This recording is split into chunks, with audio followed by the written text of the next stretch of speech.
Hello friends, நம்ம இந்த வீடியோவில் பார்க்க போகிறது தமிழகத்தில் இலவச வீட்டு மனைகள் வழங்கப்பட்டு வருது. இந்த இலவச வீட்டு மனைகளுக்கு வழிகாட்டி மதிப்பு எப்போ என்ற கேள்வி மக்களிடையே நிலையுள்ளது. இது சம்பந்தமாக தமிழக அரசு கொடுத்திருக்கக்கூடிய விளக்கங்களை தான் இந்த வீடியோவில் பார்க்க போகிறோம். ஸோ வீடியோவை இறுதி வரைக்கும் ஸ்கிப் பண்ணாமல் பாருங்கள். வீடியோ பார்க்கறதுக்கு முன்னாடி நீங்கள் இந்த சேனலும் சப்ஸ்கிரைப் பண்ணலாம். கீழே இருக்கிற கலர் சப்ஸ்கிரைப் பண்ணி கிளிக் பண்ணிக்கங்க. கூடவே பக்கத்தில் இருக்கிற பெல் ஐக்கான் கிளிக் பண்ணிக்கங்க. அப்போ தான் நாங்கள் போடக்கூடிய பயனுள்ள வீடியோக்களை நீங்கள் மிஸ் பண்ணாமல் பார்க்கலாம். வாங்க வீடியோக்குள்ளே போகலாம். தமிழக அரசு ஏழைகளுக்கு இலவசமாக ஒதுக்கும் வீட்டு மனைகளுக்கு வழிகாட்டி மதிப்பு நிர்ணயிக்க அரசு உரிய வழிகாட்டுதலை உடனடியாக வழங்க வேண்டும் என்ற கோரிக்கை எழுந்துள்ளது. தமிழகத்தில் அரசுக்கு ஆட்சேபனை இல்லாத புறம்போக்கு நிலங்கள் ஏழை மக்களுக்கு ஒதுக்கப்படுது.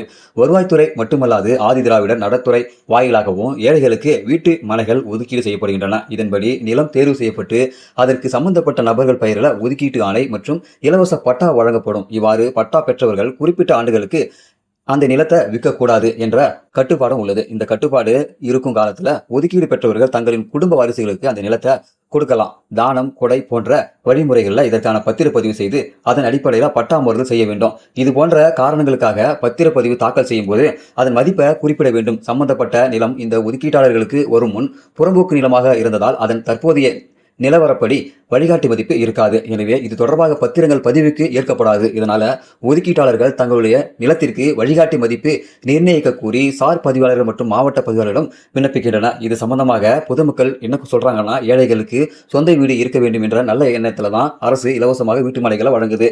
இவ்வாறு ஒதுக்கீடு செய்யப்பட்ட பட்டா வழங்கப்பட்ட நிலையில அதற்கான வழிகாட்டி மதிப்பை நிர்ணயிக்க வேண்டும். மனைப்பிரிவு உருவாக்கும் ரியல் எஸ்டேட் நிறுவனங்களால பல்வேறு நிலைகளில் அதிகாரிகளை சரிகட்டி சமாளித்து மதிப்பு நிர்ணய பணிகளை முடிக்க முடியுது.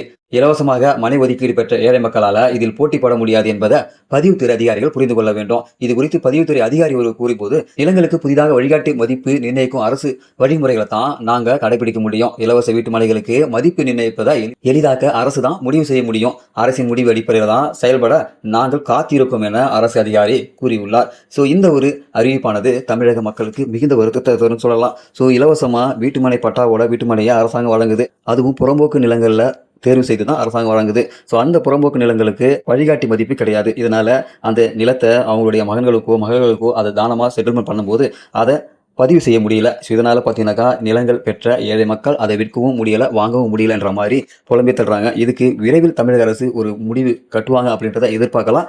ஸோ இந்த வீடியோ உங்களுக்கு யூஸ்ஃபுல்லாக இருக்கும்னு நினைக்கிறேன். ஸோ நீங்கள் யாராவது இது போல் இலவச வீட்டு மனைகள் வாங்கி வீடு கட்டி விற்கிறீங்க அப்படின்னாக்கா உங்களுடைய கருத்துக்கள் இந்த வீடியோக்கு கமெண்ட்ல தெரியப்படுத்துங்க. மறக்காம இந்த வீடியோ உங்கள் நண்பர்களுக்கும் ஷேர் பண்ணுங்கள். இது போல் பயனுள்ள வீடியோக்களை நீங்கள் தொடர்ந்து பார்க்கணும்னாக்கா நம்ம யூடியூப் சேனலை சப்ஸ்கிரைப் பண்ணுங்கள். இந்த வீடியோ பிடிச்சா லைக் பண்ணுங்கள். ஸோ மீண்டும் இன்னொரு வீடியோ சந்திக்கலாம். அதுவரை மனிதர்கள் மதிப்போம், மனித உயிரை காப்போம். நன்றி.